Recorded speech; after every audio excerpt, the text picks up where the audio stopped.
Tu já tentou implementar o famoso método de revisão 24/7/30 e acabou desistindo por ser impossível de manter tantas disciplinas ao mesmo tempo?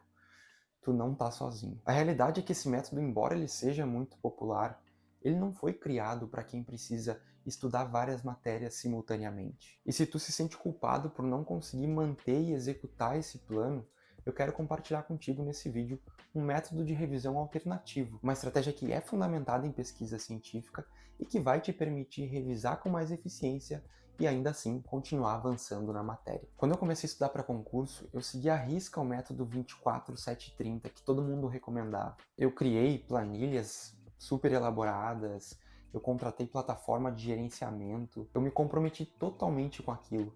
E nas primeiras semanas até que funcionou bem, mas logo eu percebi o problema onde eu tinha me metido. Eu acabei passando mais tempo gerenciando e executando as revisões do que de fato aprendendo e avançando no conteúdo que eu precisava para fazer a minha prova. E aí, frustrado, eu procurei na literatura científica algumas formas nas quais eu poderia criar uma estratégia diferente, que ainda assim fosse validada cientificamente, mas que me permitisse continuar avançando naquilo que eu precisava fazer. E foi aí que eu descobri os princípios por trás de uma boa estratégia de revisão. Algumas coisas como intercalação, revisão espaçada, recuperação ativa. E nesse vídeo eu quero te entregar esse conhecimento e te guiar até esse processo alternativo de revisão. E para isso eu vou dividir em duas partes bem simples. Primeiro eu quero te explicar o porquê que aquele método tradicional de revisão ele se torna impraticável para quem estuda para concurso. E depois eu quero te mostrar os detalhes dessa estratégia alternativa de revisão e de que forma que ela consegue resolver os principais problemas daquele método tradicional. Mas por que então que o método 24/7/30 ele é impraticável? Além daquilo que eu comentei no início do vídeo, de que ele apresenta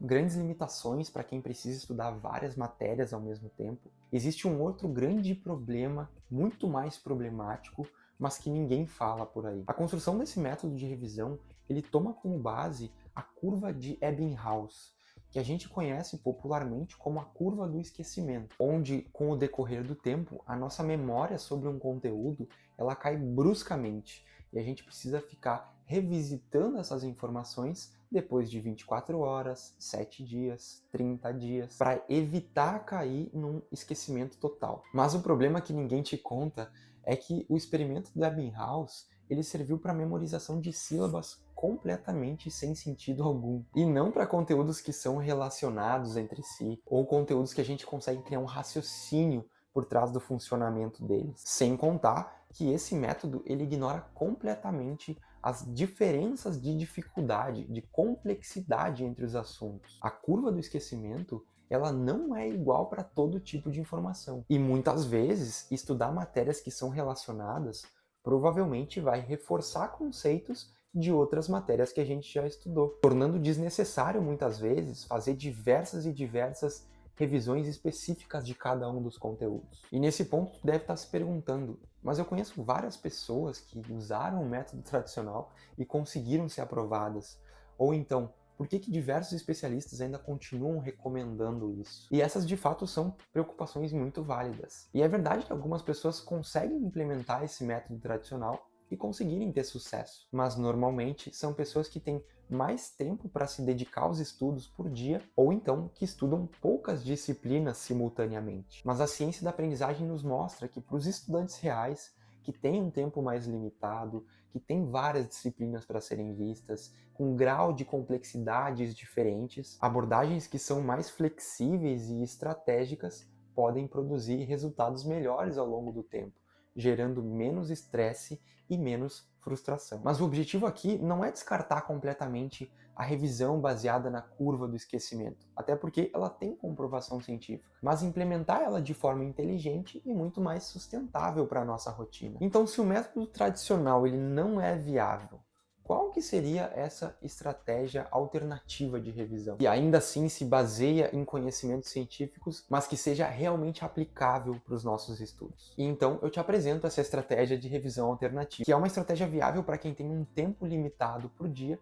e que mesmo assim precisa dar conta de vários conteúdos. Então já vamos para um exemplo prático que vai ficar bem simples de você entender. E ao mesmo tempo eu já vou te mostrando quais são as bases científicas que embasam essa nova estratégia de revisão. Esse método ele basicamente consiste na divisão por blocos. Imagina que aqui a gente tem 20 aulas sobre raciocínio lógico e matemático. O primeiro passo é dividir todo esse conteúdo em 4 blocos, onde cada um desses blocos vai representar 25% da matéria. A revisão ela só vai acontecer no final desses blocos.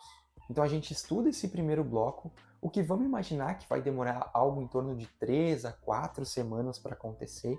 E ao finalizar ele, antes da gente passar para o segundo bloco, a gente vai fazer uma revisão de todo esse primeiro bloco. E é importante lembrar que essa revisão ela não pode demorar muito para ser feita. Se a gente levou algo em torno de 3 semanas para estudar aquele conteúdo, é importante que essa revisão não leve mais do que alguns dias para acontecer.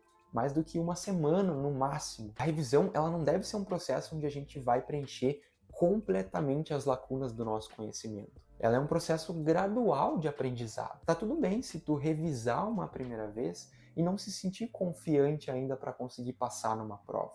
Isso vai acontecendo ao longo do tempo. O foco aqui é relembrar os pontos mais importantes, relembrar as equações e fórmulas, relembrar os princípios. E para fazer isso, a gente já pode se utilizar da recuperação ativa do conteúdo, que é comprovadamente a melhor forma da gente conseguir consolidar esse conteúdo na nossa memória. E inclusive, eu já tenho um vídeo aqui no canal falando sobre isso. Pois bem, agora que a gente finalizou o primeiro bloco, a gente passa para o estudo do segundo bloco. E seguindo a mesma ideia, depois da gente terminar o estudo desse segundo bloco, a gente vai novamente fazer mais uma etapa de revisão. Só que agora, essa etapa de revisão não vai ser somente desse segundo bloco, mas vai ser também do primeiro bloco, reforçando ainda mais esse primeiro bloco e relembrando os pontos importantes desse segundo bloco. E tu pode estar agora pensando, mas daí isso não vai ser muitas revisões ao longo do tempo, da mesma forma que era o processo tradicional? E aí eu te convido a pensar comigo.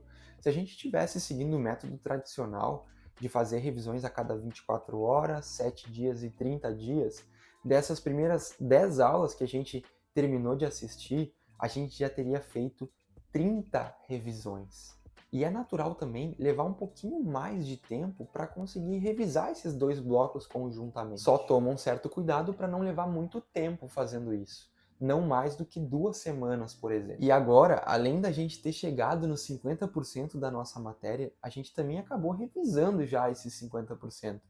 E a gente passa para os próximos blocos com muito mais tranquilidade. E assim a mesma ideia se segue. A gente estuda o terceiro bloco, no final dele a gente revisa os 3 primeiros blocos, e depois, no final do quarto bloco, a gente revisa todo o conjunto da matéria. E dessa forma, a gente vai estar adaptando o nosso cronograma de revisões para um cenário muito mais realista. Tá, mas revisando só 4 vezes, será que isso não é muito pouco para a gente fixar o conteúdo? E é uma dúvida também super válida, e a ideia é que ao final dessas 4 revisões, a gente ainda vai continuar voltando nesses conteúdos, mas através de outras formas. E diversas pesquisas, inclusive, mostram que o que mais importa não é a grande quantidade de revisões, mas sim a forma com que a gente faz elas, a qualidade e o tipo de processamento cognitivo que a gente utiliza quando está revisando. Uma revisão ativa, por exemplo, onde a gente tenta lembrar o conteúdo sem realizar uma consulta prévia,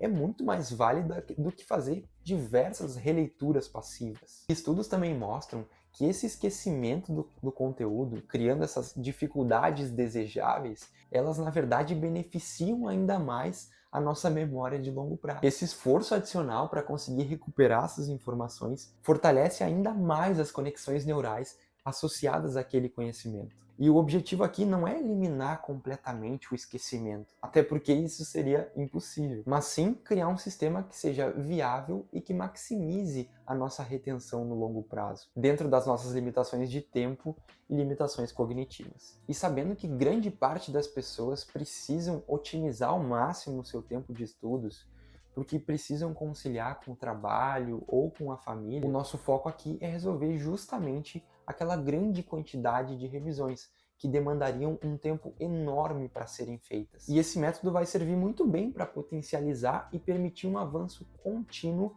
mesmo para quem vai fazer concursos de altíssimo nível e tem dezenas de disciplinas para serem feitas. Mas um outro problema também muito comum que eu vejo em diversas pessoas que estudam é que muitas ainda sentem dificuldade de qual é a forma correta de ler um PDF, de estudar um material escrito. E para isso, eu te convido para ver esse outro vídeo aqui, onde eu tento te mostrar algumas abordagens mais corretas para aproveitar ao máximo o conteúdo escrito que tu precisa estudar. E eu te vejo nesse próximo vídeo.